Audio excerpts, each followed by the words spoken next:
Hello दोस्तों, अध्ययन English गुरु के चैनल पर आप सबका स्वागत है। मैं हरेंद्र कुमार। आज भी हम पैराग्राफ पे वर्क करेंगे, हिंदी से इंग्लिश। तो आपके सामने एक पैराग्राफ है। इससे पहले भी मैं कई पैराग्राफ हिंदी से इंग्लिश के अपलोड कर चुका हूँ अपने चैनल पर, और आपने अगर उन्हें देखा है तो आपको उनको फ़ायदा भी मिला होगा, खासकर हाई स्कूल और इंटर के स्टूडेंट्स को जो अब एग्ज़ाम देने वाले हैं। तो यहाँ पे एक और पैराग्राफ, और यह पैराग्राफ काफ़ी महत्वपूर्ण है, कई बार रिपीट हो चुका है, तो ध्यान रखना है कि इस पैराग्राफ को अच्छी तरह से समझ लें आप।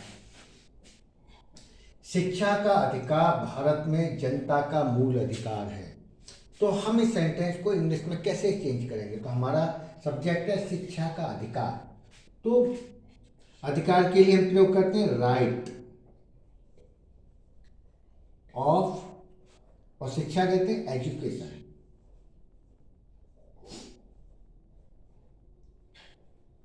तो राइट ऑफ एजुकेशन क्या है? एज, सिंगुलर है, एज लगाएंगे। क्या है? मूल अधिकार। तो जनता का मूल अधिकार, तो मूल अधिकार का जनता, उल्टा करके लिखेंगे। मूल अधिकार के लिए हम क्या लिखेंगे? Fundamental right, the fundamental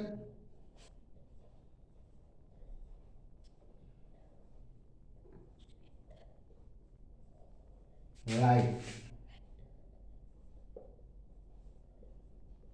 of, जनता के लिए हम प्रयोग करेंगे सिटीजन्स, यानी नागरिक ऑफ सिटीजन्स। तो right of education is the fundamental right of citizen, जनता का मूल अधिकार है, जिसे प्राप्त करने से किसी को रोका नहीं जा सकता। तो यहाँ हमारा सेंटेंस है किसी को रोका नहीं जा सकता जिसे प्राप्त करने से। इस तरह से सेंटेंस बनाएंगे। तो किसी को के लिए हम किसी को नहीं, एक ही शब्द को हम लेंगे, और उसके लिए हम प्रयोग करेंगे नो वन का। नो वन, नो वन, रोका नहीं जा सकता। तो जा सकता है कैन बी, और रोकने के लिए हम लगाएंगे स्टॉप का प्रयोग कर लो, स्टॉप्ड का प्रयोग कर लेते हैं, stopped. No one can be stop, किसी से नहीं रोका जा सकता है जिसे प्राप्त करने से, प्राप्त करने से फ्रॉम गेटिंग इट, प्राप्त करने के लिए हम क्या लगाएंगे? गेटिंग। तो no one can be stop from getting it, इसे प्राप्त करने से किसी को रोका नहीं जा सकता। इसलिए देश के हर नागरिक को शिक्षा प्राप्त करनी चाहिए। तो इसलिए अगर के लिए हम लगाएंगे सो, देश के हर नागरिक को, every citizen of the country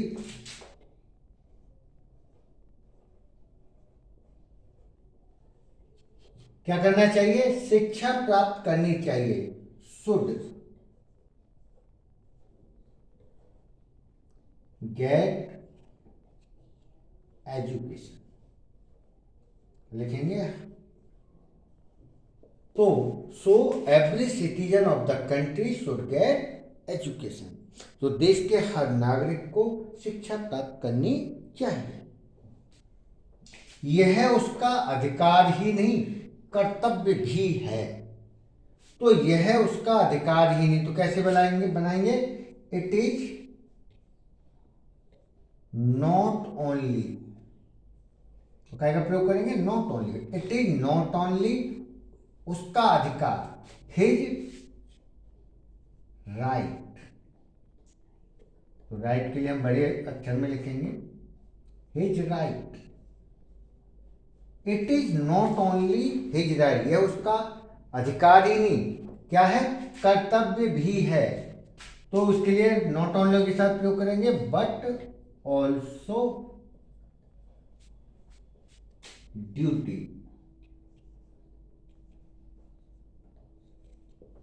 तो it is not only his right but also duty, यानी कर्तव्य भी है। इसलिए हर महिला पुरुष को खुद को शिक्षित करना चाहिए। इसलिए हम देयरफॉर का प्रयोग कर सकते हैं, सो का प्रयोग कर सकते हैं। Therefore every man and woman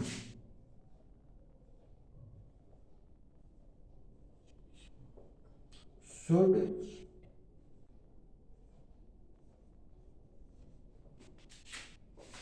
make himself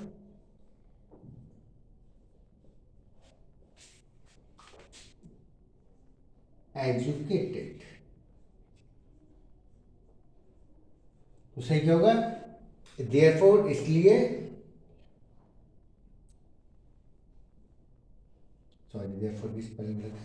therefore every man and woman should make himself educated। क्योंकि के लिए बिकॉज क्योंकि के लिए क्या लगाएंगे? बिकॉज किसी भी देश का भविष्य शिक्षित समाज के कंधों पर होता है। किसी भी देश का भविष्य, बिकॉज फ्यूचर ऑफ, तो किसी के लिए भी क्या लगाएंगे? Any country is on the shoulders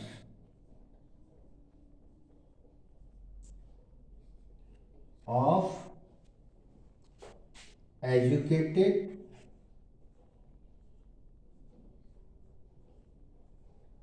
society. तो किसी भी देश का, बिकॉज क्योंकि future of any country is on the shoulders of educated society. तो शिक्षित समाज के कंधों पर होता है किसी भी देश का भविष्य। इसलिए देश के तीव्र विकास के लिए सो का प्रयोग कर सकते हैं। सो देश के तीव्र विकास के लिए देश के हर नागरिक का शिक्षित होना अनिवार्य है। तो it is necessary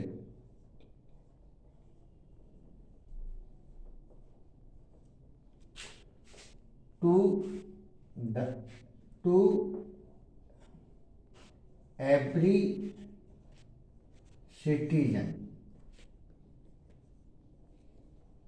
of the country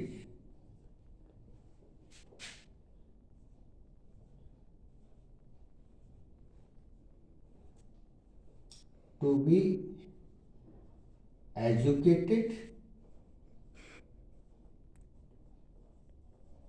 for देश के तीव्र विकास के लिए, for rapid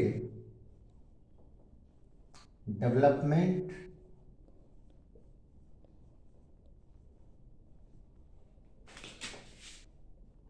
of the country।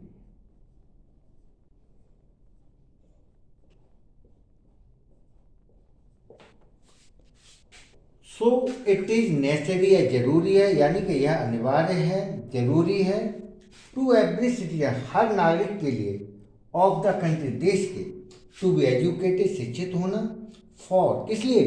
Rapid development of the country, देश के तीव्र विकास के लिए।